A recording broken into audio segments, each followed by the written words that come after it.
Cockroach जनता पार्टीच्या व्यासपीठावर ठाकरे सेनेची हजेरी. खासदार अरविंद सावंत यांच्याकडून अभिजित दिपके आणि सोनम वांगचुक यांना जाहीर समर्थन. देशामध्ये भ्रष्टाचार नसलेला विषय कोणताच विषय नाही, अरविंद सावंतांची सरकारवर टीका.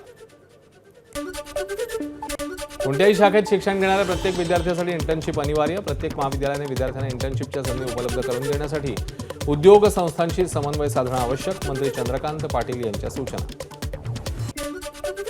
विद्यार्थ्यांना विशिष्ट दुकानातून शैक्षणिक साहित्य खरेदीची सक्ती करू नका, नाहीतर कारवाई होणार. महसूल मंत्री बावनकुळेंचा इशारा. भंडाऱ्यातल्या 32 गावांच्या पुनर्वसनाची फाईल मंत्रालयात 1 वर्षापासून धूळ खात. मंत्री आशिष जयस्वाल यांनी दिलेल्या आश्वासनाची आमदार नरेंद्र भोंडेकर यांनी सभागृहामध्ये करून दिली आठवण. पुनर्वसनाचा प्रश्न तातडीने मार्गी लावण्याची भोंडेकरांची मागणी.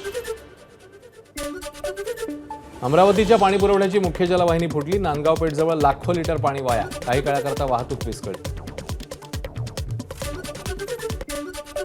ठाणे 5 पाखाडीमध्ये बांधकामादरम्यान लोखंडी पोल स्कूटीवर कोसळला. स्कूटी स्वार तरुण थोडक्यात बचावला. सुरक्षा नियमांच्या उल्लंघनाप्रकरणी बिल्डर ठेकेदारावर कठोर कारवाईची मागणी. नांदेडमधील लोहा शहर हरित करण्याचा संकल्प. 1,51,000 झाडं लावून संगोपनाचा प्रयत्न. बारामतीच्या धर्तीवर स्मार्ट मॉडेल शहर बनवण्याची मोहीम. आमदार प्रताप पाटील चिखलीकरांचा पुढाकार.